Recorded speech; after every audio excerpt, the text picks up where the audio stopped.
Well, good morning. Good morning. Good afternoon. It is 1 o'clock. Thank you guys so much for joining me for WLBT Plus. My name is Cara Shirley. I'm your digital news desk host.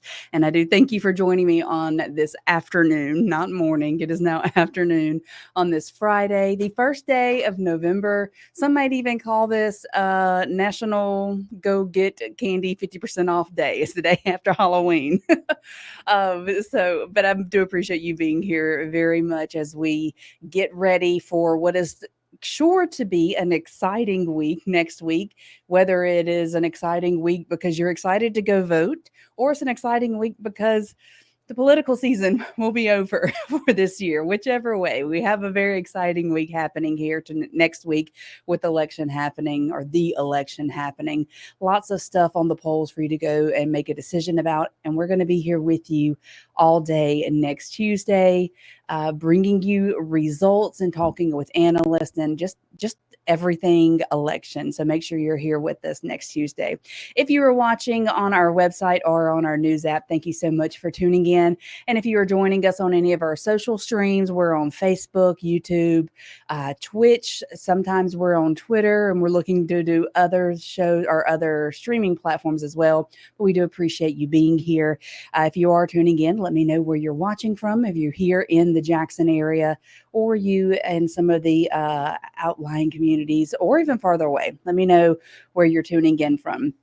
So it rained yesterday, and I know that probably made a lot of people unhappy because of Halloween and trick-or-treating and everything, but we desperately needed that rain. So glad to see it. And it's still a little cloudy out. As a matter of fact, let's take a look over downtown Jackson right now, courtesy of our Jackson Water Sky Cam. And you can see we still have clouds in the sky, and still looking like some rain could fall. We're going to look at our forecast in just a little bit. But regardless, it is a very beautiful look there over downtown Jackson. Very glad that we got the rain. Annie is here, and she's saying good afternoon. Good afternoon to you as well, Miss Annie. Thank you so much for tuning in.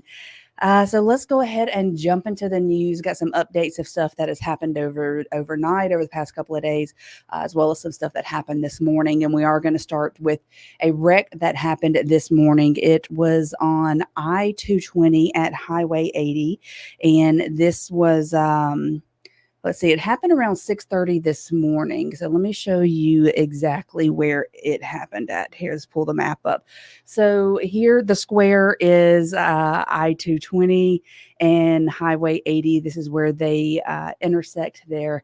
If we pull out, you can see here is downtown Jackson over to the left of your screen. This is where the wreck happened, the vicinity that the wreck happened in. So what we are being told is or what we know now rather is that we don't know the status of anybody that was involved in the wreck. We don't know any calls or the cause of the wreck or anything like that. We haven't gotten that information yet, but it was a pretty bad wreck. Traffic had to be diverted. There was an intense slowdown with, you got the wet roads, morning traffic, morning commute traffic, lots of people out, 5 vehicles total were involved. As soon as we get more information on the cause of the wreck, and even if we get some information on the if there were injuries or anything like that, we'll definitely pass that along to you. There was also a crash that happened yesterday in Flowood. We're saying it's in Flowood, but let me pull the map up for you so you can see it. So this is where the wreck happened, and it was unfortunately a deadly crash. It was on Old Brandon under the I-55 overpass. So here we have Old Brandon Road here. Here is I-55. That is where the wreck happened. Let's pull out some so you can see we've got downtown Jackson up here, airport right over here, kind of give you more of a better idea rather of where this happened at. So what we have been told is that a Honda Odyssey and a Toyota Camry were involved in this accident. Both of the drivers were taken to the hospital. Unfortunately, the driver of the Honda did pass away from his injuries. His identity has not been made known yet. Flowood police say that the cause of the accident is also still unknown and under investigation. We'll pass that info along to you when we get it into us. We told you Wednesday about a carjacking or a would be carjacking that was thwarted because the woman who would have been the victim, she made some really fast choices and decisions that prevented her from being a victim of a carjacking. So, this is what we know. She was sitting in the parking lot of a restaurant over there when suddenly saw a man running across the median. So her name is Nicole Odom, and we have video here. So Nicole was sitting in the Applebee's parking lot when she said police arrived near the intersection of Lakeland Drive and Treetops Boulevard. She said the suspect, who has now been identified as Elias Chokchai. He was running across the median from police when he attempted to get into her vehicle. She says she grabbed the passenger door side of the handle so hard that it broke. He was trying to get in there. She quickly tried to get away from the suspect, but he was clinging to her vehicle. Um, so she says that he then fell off the vehicle because she took off in her vehicle, and he ended up slamming his head into the pavement and was taken to the hospital. Let's hear from Nicole now. And I just happened to get lucky. I mean, this dude didn't have a weapon, thank God.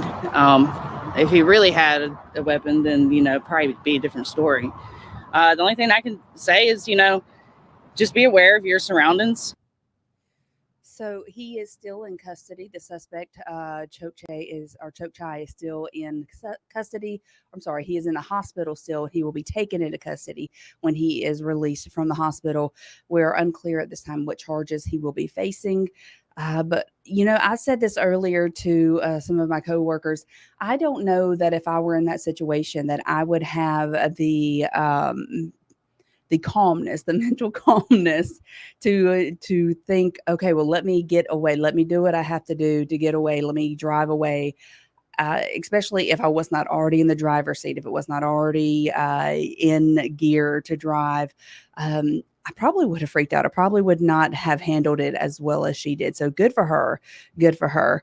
But we will keep you updated when he is released, when he's taken into custody, and exactly what charges he is going to be facing. Seashells Prosperity here says, hello, Cara. Hi, how are you? It's great to see you today. I hope Halloween was awesome and Thanksgiving will be great. I am very much looking forward to Thanksgiving, but I'm more looking forward to Christmas. Now that Halloween is over in our house, it is Christmas time. We still love Thanksgiving. We still love Thanksgiving, but we really love Christmas. So she still is saying it depends on who was with you, kids, husband, grandkids, etc. And that is so very true. So very true. I'm sure that if my children with me, especially my grandchild, I would probably, hopefully, be thinking a little more clear should that happen. But hopefully I don't ever have to worry about that. Let's put it that way. So Willie Jerome Manning is a man that is on death row here in Mississippi for killing two Mississippi State University students back in 1992. Well, he has filed another motion actually, for a rehearing of his case. He is citing new evidence in this. So here he is on your screen here. This is Willie Jerome Manning. So Wednesday, Manning's attorneys filed a new motion stating, in part, new evidence proves that the trial evidence was unreliable, false, or both, and that there is no reliable evidence against him. Attorney General Lynn Finch responded in opposition, saying Manning's motion for a rehearing raises nothing new. In a split decision last month, the state Supreme Court rejected Manning's motion to have new evidence heard in the circuit court, saying in part that the new evidence would not have changed the outcome of the trial. So we'll let you know what happens with this when we find out more information on it. But he has filed another motion for rehearing of the case. So we'll see how that goes. Also, here in our area, 2 criminal trials for 2 officers who are accused of killing Keith Murrell has been delayed. So here we go. Let me pull this full screen for you guys. So Hinds County Circuit Judge Winston Kidd agreed to postpone the trials for Kenya McCarty and James Land due to outstanding discovery matters. A third officer, Avery Willis, is being tried separately in Judge Adrian Wooten's courtroom. Sir, last year, put your hands behind your back. Mute that. Last year, a grand jury indicted the three former officers after Muriel died from being tased. Wow, at least 50 times within the span of minutes. McCarty and Willis have been charged with second-degree murder, while Land is being charged with manslaughter. And we will keep you updated on the outcome of that. And when the trial happens, I'm sure we will follow it here on WLBT+. And a Jackson Association met yesterday to discuss AI, artificial intelligence, and its impact on cybersecurity and information technology. So the Jackson Association of Information Technology Professionals, they came together to figure out and to learn how AI is becoming a part of how you manage your computer systems or devices that really most of us use daily. I don't think people realize how much AI is a part of our life. It's almost a every day, every decision, everything type of part of your life. It is there in so many different ways across so many different platforms and areas of our life. So this association, the Jackson Association of Information Technology Professionals, is attempting to learn how to leverage AI to protect your information, but also make jobs more beneficial. Some people believe AI is they believe it's a confusing technology tool. So when we think of AI, probably in popular culture, we think of the Terminator. We think of these type of machines taking over everything. AI definitely has that capability, but today in the world we live in right now, it's really not anywhere near that level. So the members of the association were all from different professions, including healthcare, banking, and manufacturing. When AI becomes more prevalent, they are learning how it can apply to their cybersecurity needs, or with AI becoming more prevalent. I believe that AI can be a very beneficial thing. There are so many different ways that it can help with. It can help with consolidating jobs, and I say consolidating jobs, consolidating the effectiveness. Instead of having a human having to do 5 or 6 steps, AI can learn how to consolidate those steps to maybe it's 1 or 2 easier steps. So that's one way where I think that AI could be beneficial, but it could also be kind of scary. You know how he mentioned there, people think of AI, they think Terminator or I don't know, what a Transformers or something, something crazy like that. But thankfully, he says we're not at that level. I hope that we never get to that level, but I also hope that we can make AI a better, more safe part of our world instead of it taking a turn to being something that it shouldn't be. It was a very scary day yesterday here in our area and in Pearl when a threat called into the city of Pearl caused a temporary lockdown at Pearl High School. I'm sure when this happened, a lot of people's minds went automatically back to the school shooting that happened in Pearl over 20 years ago. Some may even argue that school shooting that happened in Pearl was the one that kind of started the rash of school shootings that we've had since then. The Pearl school shooting was before even the Columbine school shooting. In my mind, I always remember as the Pearl one being the one that I first remember hearing about, and then there's so many that have happened over the years since then. Thankfully, that was not the case of what happened yesterday. So law enforcement did swarm the campus yesterday. Many were seen on foot, on the roof, and inside the school. Good for them. According to the police department, the Pearl Police Department, officers responded to Pearl High School around 10 o'clock Thursday morning for reports of an active shooter. Can imagine the fear and just those officers going into that situation, not really knowing what they're going to find. So Pearl Police, Rankin County Sheriff's Department, and the Mississippi Highway Patrol were on the scene to investigate. Police say that there were no credible threats identified, and thankfully the lockdown was lifted. We did get to speak with a student who described their experience during this lockdown.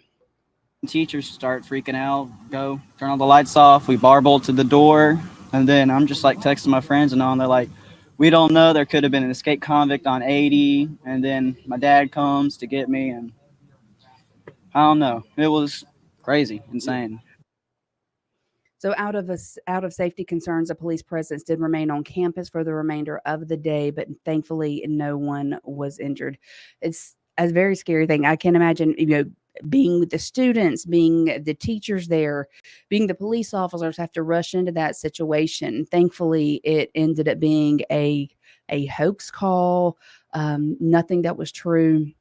And we're thankful that there was such a quick response to this. Chris Smith says here, sorry, Chris Williams says here in the comments, Will Smith movie, I, Robot, in which we're already at the point of having robots as made.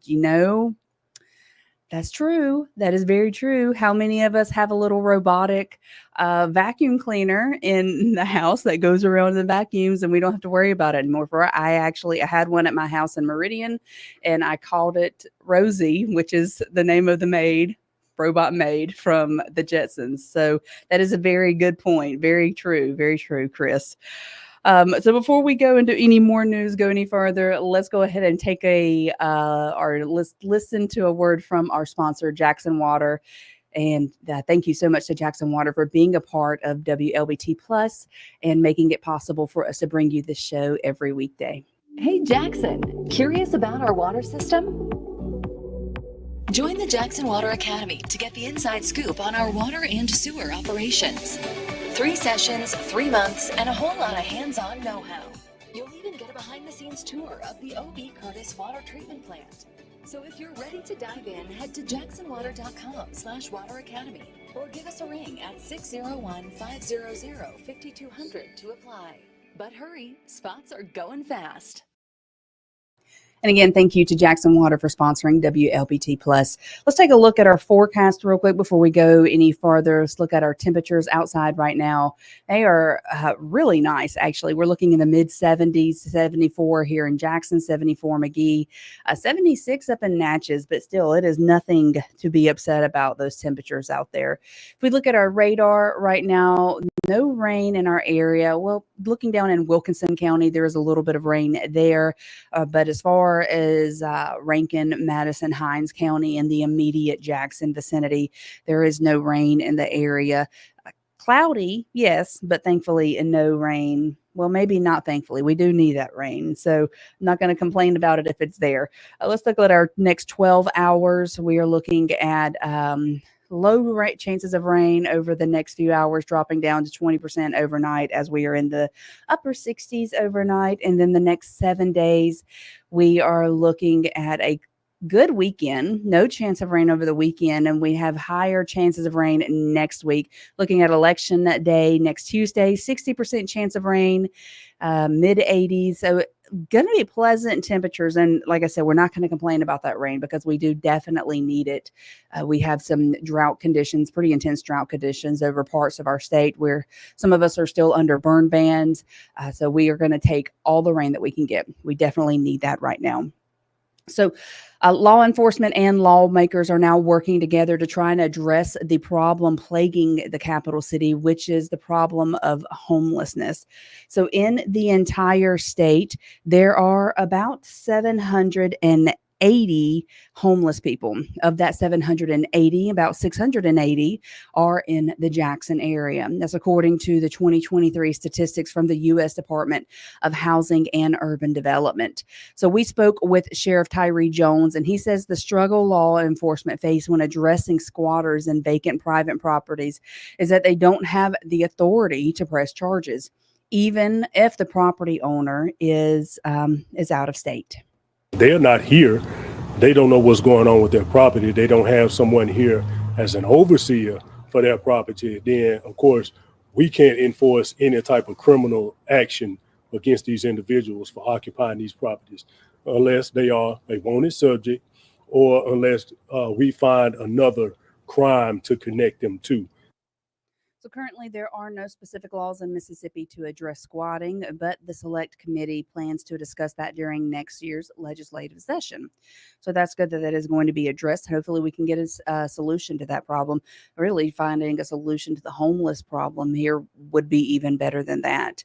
So yesterday, Jackson Police Department had their real time command meeting, and over the JPD, they do strive to reduce the crime here in Capital City. Every day they strive to do that, to make that happen.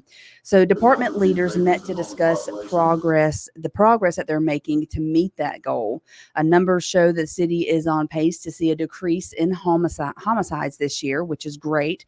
As of today, JPD says it has investigated 92 homicides. So far this year, we're at November 1st right now, 92 homicides in the city of Jackson for the year. This time last year, however, the department was sitting at 98 homicides. So we are down. Thankfully for that, we are down. Property and violent crimes are also down this year. And Chief Joseph Wade says that although he is happy about the direction the department is taking and is heading, he's still not pleased, and he knows that there is a lot more work to do. The work that we have to do is still in collaboration with our local partners, state, federal, and county partners, but more importantly, with the community. We have to continue to work with the community, let them know what we're doing. That's why we have this meeting. It's transparency, it's open to the public, and they can see what we're doing inside the Jackson Police Department. It's not keeping secrets, it's not hiding the numbers. We're going to tell them the numbers, whether they're good or bad, because crime spikes. So as we told you, JPD has investigated 92 homicides this year. The department says that 74 of those have been solved already. That's great. 74 of 92 homicides have been solved. That means there are 18 cases that still have been unsolved. While I don't have those names for you right now, if you are familiar with a crime that has happened, a homicide that has happened and it has not yet been solved, but you have some information that you think might help the Jackson Police Department, please reach out to them or even reach out to Crime Stoppers.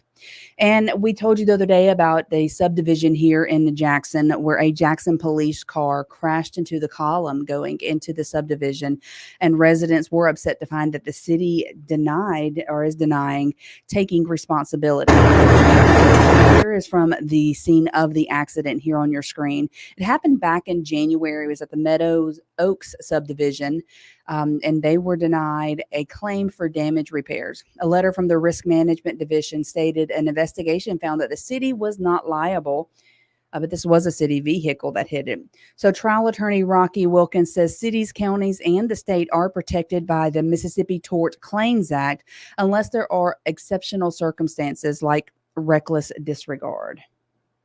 But if it's just run-of-the-mill negligence where someone maybe wasn't paying attention or, wasn't keeping a proper lookout, then I think you're probably out of luck, and it's not fair.